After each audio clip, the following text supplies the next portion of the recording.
São nossos convidados neste jornal Pedro Brinca, economista, Sandra Maximiano, também economista. Sandra, comece por si, por aquilo que dizia o Presidente da República, o impacto nas pessoas daquelas declarações de Lagarde.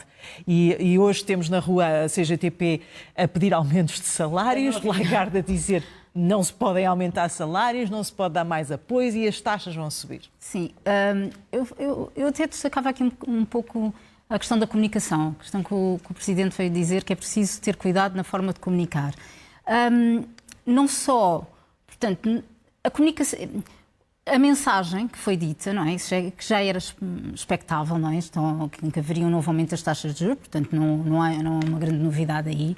O problema é que as pessoas sentirem ou pensarem que se ainda é preciso e que é ainda necessário aumentar essas taxas de juros, então é porque a inflação não está assim a dar tantas tréguas ou criar uma expectativa de que pode vir a piorar em vez de baixar. Portanto, é um bocadinho aqui esta gestão das expectativas da população em geral. Portanto, é dar uma mensagem, mas dar uma mensagem com um tom também mais positivo, realmente se calhar reforçando o facto que foram 0,25 pontos percentuais, que o próprio aumento já é um aumento menor do que os aumentos anteriores, portanto, passar a mesma mensagem, mas de uma forma um pouco mais otimista e menos alarmante. Logo, a questão também da contenção salarial, que também pode ser... Percebe-se a intenção, percebe-se qual é que é a necessidade. Mas, se calhar, percebem os economistas, os especialistas que analisam, não é? Estas mensagens são ouvidas por todos. Sim, e as pessoas percebem perfeitamente o impacto que isso vai ter. As pessoas só ouvem subida das taxas de juros. As pessoas ouvem a subida das taxas de juros, veem o reflexo da subida das taxas de juros, sentem-nas, e depois também, obviamente, ao mesmo tempo, com esta mensagem de contenção salarial, é de uma injustiça muito grande para a população em geral, não é? Quer dizer, estão-lhes a pedir ainda mais um esforço enorme, sem ao mesmo tempo, porque realmente não é feito ao mesmo tempo, que medidas de política orçamental, por exemplo, de apoio às pessoas mais necessitadas que vão surgir ou não para compensar este novo aumento das taxas de juros, se é que vai haver alguns desses apoios. Portanto, é feita uma mensagem muito seca, e de uma forma que eu acho, a meu ver, pode até ser um pouco alarmista nesse sentido, porque não vem rodeada de algum otimismo. E nós não sabemos, há uma incerteza muito grande, nós neste preciso momento também não sabemos. Mas é possível ter essa mensagem otimista? É preciso ter alguma previsibilidade? É preciso, é muito difícil. Mário Centeno falava aqui na questão de é preciso tornar a economia previsível. É possível? Não é possível tornar esta situação, uma situação de inflação, é difícil tornar, ao fim e ao cabo, tornar esta incerteza numa certeza. O que acontece é que estas políticas, o que ele espera, a mensagem de Mário Centeno foi um bocadinho neste sentido de: esperemos que estas políticas tenham impacto, ainda é preciso aumentar as taxas de juros porque já houve uma redução da inflação e essa redução da inflação, em parte, e é essa a mensagem que ele quer passar às pessoas, é que em parte foi também por todo este esforço de aumento, portanto, de contenção, né, de aumento das taxas de juros. Então, ainda é preciso aumentar essas taxas de juros para chegarmos realmente a essa inflação mais baixa e termos essa previsibilidade, que é aquela taxa de inflação, vou chamar de conforto, vá lá, dos 2%. Portanto, esse é o objetivo. Se o caminho vai nos conduzir a esse objetivo, já é... Pedro, é esta a estratégia?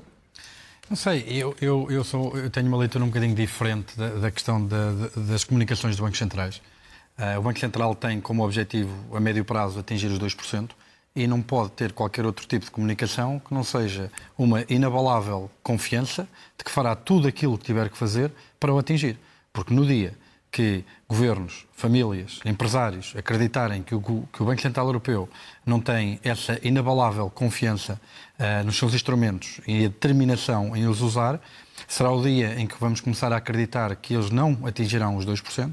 Será o dia em que, nas revisões salariais, nas revisões das tabelas de preços, começaremos a contar que, de facto, a inflação no futuro não será dessa ordem de magnitude, e isso só por si criará inflação, a tal famosa espiral inflacionista que estamos sempre aqui a falar, e Christine Lagarde, no seu comunicado, também fez referência que ainda não estamos, mas que quanto mais tempo esta inflação se mantém, maior é o risco que isso possa Então a mensagem suceder. deve ser dura.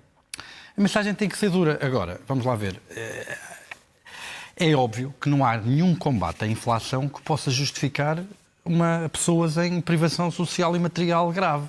Nenhum combate à inflação pode justificar uma família com fome, uma família sem um telhado por cima da cabeça. Quer dizer, isso não é aceitável do ponto de vista civilizacional em 2023, não é? Para um país, para uma área desenvolvida como é a zona euro e a Europa. E é aí que a política fiscal e a política orçamental devem intervir, ajudar quem precisa. Não é meter cheques no correio para 90% da população, nem distribuir liquidez de forma indiscriminada, ou usando medidas de política fiscal, como a questão do IVA zero, que são medidas cegas e que fazem poupar mais dinheiro a quem mais tem e ajudam menos a quem menos tem. Por isso, nesse sentido, o caminho é relativamente claro. O BCE, é bom lembrar, não é uma entidade com um mandato político. O mandato do BCE é um mandato de estabilidade do nível de preços. Os problemas que nós estamos aqui a falar de questões de privação social, etc., é um problema que deve ser resolvido pelos Estados de uma maneira que não ponha em causa o esforço do BCE. Esforço do BCE é que, não sejamos ingênuos, a subida das taxas de juros é para retirar poder de compra a famílias, a governos e empresas. Não haja nenhuma dúvida sobre isso. E por uma razão simples. Não há outra leitura. Se nós temos inflação, é porque a capacidade que empresas, famílias e governos têm de comprar bens e serviços é superior à capacidade da economia de os fornecer. E por isso é que os preços sobem. É preciso corrigir este desequilíbrio. E corrige este desequilíbrio subindo as taxas de juros. Agora, mais uma vez, este mecanismo de ajustamento não é igual para todos. Mesmo a taxa de inflação que nós vemos na televisão e nos mídias e que é propagandada pelo INE, não é a mesma para todos. Porque uma coisa é uma família que o orçamento, se calhar 80% ou 90% do orçamento, vai para pagar a prestação da casa e para pagar a alimentação, e que são os itens que subiram muito acima do que é a inflação oficial. Outra coisa é uma família que tem um rendimento anual, se calhar, de 100 mil euros, em que habitação e alimentação representa talvez, 25%, 30% do orçamento familiar. E, efetivamente, a taxa de inflação para essas famílias foi muito menor do que a taxa de inflação para estas famílias mais desfavorecidas. Por isso, este é o papel da política orçamental, que é corrigir os desequilíbrios e as iniquidades no esforço que todos estamos a fazer para controlar a inflação, que advém desta subida das taxas de juros. E é isso que tem que ser feito. Pois, eu só acrescentar aqui 2 pontos. Eu concordo totalmente com a questão da confiança que o Banco Central Europeu tem que ter nos seus instrumentos. O meu problema é as pessoas perceberem a eficácia desses instrumentos. E eu, quando eu falava da mensagem, é transmitir um pouco essa eficácia, essa confiança na eficácia dos instrumentos. E o meu receio é que as pessoas ouçam, aumenta as taxas de juros ou contenção salarial, e há um pânico, portanto, mostrar como não percebem o mecanismo, como é que esses instrumentos funcionam, sentir que então há um pânico mais instalado, porque isso significa então que a inflação, ainda que se espera que a inflação seja mais alta. Portanto, eu acho que há aqui essa importância de transmitir um pouco, por exemplo, o facto de que a alteração das taxas de juros não vai ter um impacto imediato. Leva tempo. E tentar mostrar às pessoas que existe esse período de ajustamento e que o que já foi feito já nos levou a alguma redução da taxa de inflação e que se calhar, e, portanto, este aumento ainda a fazer das taxas de juros servirá para essa continuidade, mas portanto, era mostrar um pouco dessa eficácia. E Sandra, não há aqui também o que as pessoas olham para aqui, não há aqui um detalhe sobre a situação portuguesa, como dizia o Pedro. Uma coisa é a média europeia que nós falamos e que é muito fria. Outra coisa é a situação em Portugal. O Governo aprovou apoios, havia de facto pessoas a viver mal hoje em dia, pessoas que não têm aumentos salariais e que não sabem do que é que está a falar a Christine Lagarde e têm a sensação que tudo o que vem de Bruxelas é simplesmente abraçado, acolhido e executado. Nós temos que perceber a fundo, como o Pedro estava a dizer, há pessoas que têm a despesa com a habitação 80% do seu orçamento, se não mais. Eu gostava de ver esses números comparados com a média europeia. Porque é essa realidade, não é, que é preciso ter em atenção, que temos uma realidade muito mais dura para a nossa população do que em outros países. Então, e como é que se gera esta política do BCE em relação a Portugal? Eu acho que aqui tem que ser um pouco, como o Pedro disse, uma outra volta a dar, que é uma política orçamental e com medidas de apoio às pessoas mais necessitadas, às pessoas que estão realmente a ser muito afetadas para a inflação, porque a inflação não é democrática, não é?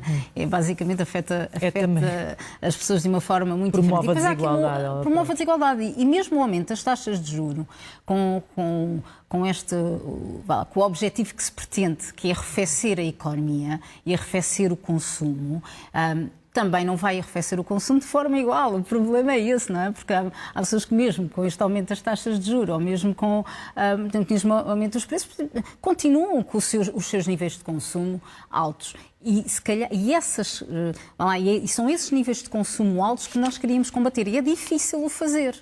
Porque estamos a falar de pessoas com um poder de compra também elevado que mesmo com estas intervenções não é suficiente para arrefecer logo a economia. Portanto, logo aí é muito difícil, mas se vamos pôr aqui uma medida ainda mais forte para atingir essas classes mais altas, para arrefecer esse consumo em classes mais altas, então vamos destruir...